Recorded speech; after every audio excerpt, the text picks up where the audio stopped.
Welcome back. Welcome back to Living in Mexico. I'm Ana Maria Salazar. Thank you. Thank you so much for joining us. I want to thank all of you who've been joining us throughout the years.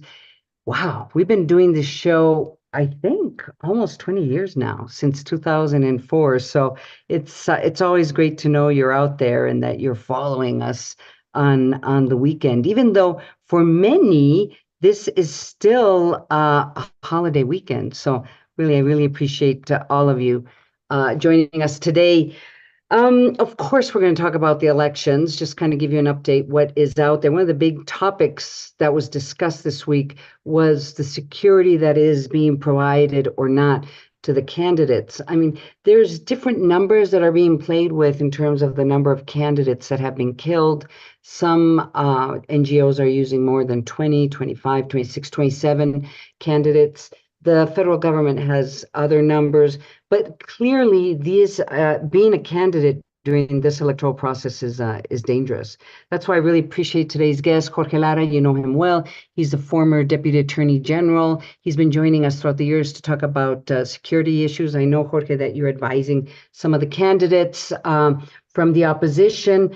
And I'm just wondering, this issue of security, I mean, there's a huge debate in terms of whether the right process is being implemented or simply the problem is there is so much, it's so dangerous to be a candidate these days due to the territorial control of these criminal organizations that's almost impossible to protect candidates. So is there anything that needs to be done, or it's just simply, it's going to be impossible?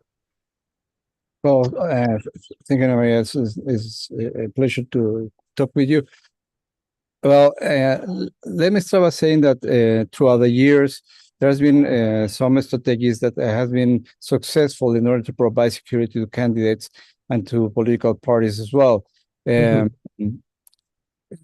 Overall, regarding the risks against organized crime and violence.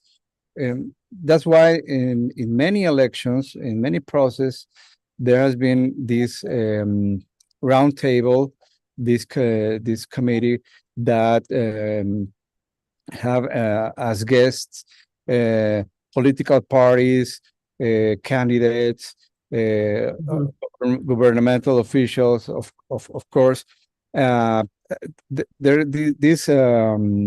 These councils are plural. And there's no other way.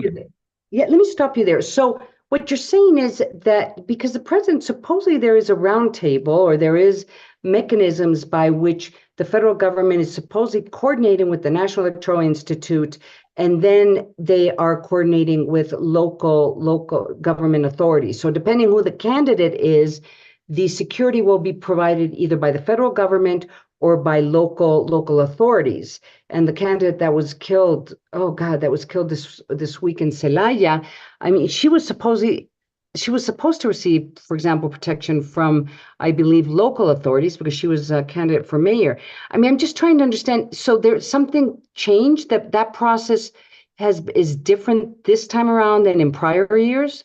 Yes, the main change in this process and the last process of the year 2021 is that the opposition political parties had been set out of this Mesa de Seguridad. They're not present. So they are not present. And this is a matter of intelligence. And the first source of intelligence regarding organized crime risks with the candidates and with the political parties is that humint that the candidates per se have, and they could transmit it in a confidence environment to the authorities that has the means to protect them. But as you know, the president Lopez Obrador, his party, his government, since the beginning has this attitude against political parties of opposition. There's no conversation between them. There is no change of There's no trust. There's no trust. It's very so polarized. this is an if I can say, we can say this is an unilateral roundtable of security. That's why it's not working as properly as it should. Can I ask you what could be done at this point? Because it seems quite clear that even though there's less than 50 days, what is it? It's Yeah. about a month and a half Mhm. of election between now and the elections.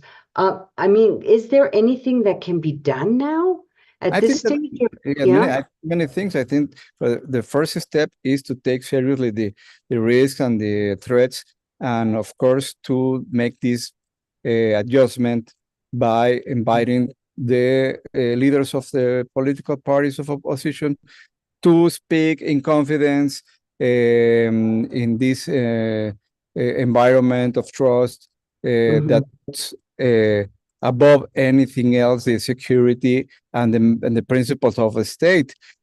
If not, we are talking again of another argument that sets the narrative of a state election or a state, Right. because Well, but the look, political parties are not in the equation. they're not being that nobody's talking to the opposition. But what's surprising is that a relatively high number of the candidates that were killed, in fact, I think it's the highest number are from Morena. I mean, the federal government's not even taking care of their own candidates. Well, that's the dimension of the threat. That's the dimension of the organized crime that is playing their card, that are playing their cards. Mhm. Many analysts have said that they are already players in this election, and they are appointing candidates and supporting candidates, financing candidates and parties, and that's one of the complex views of this election.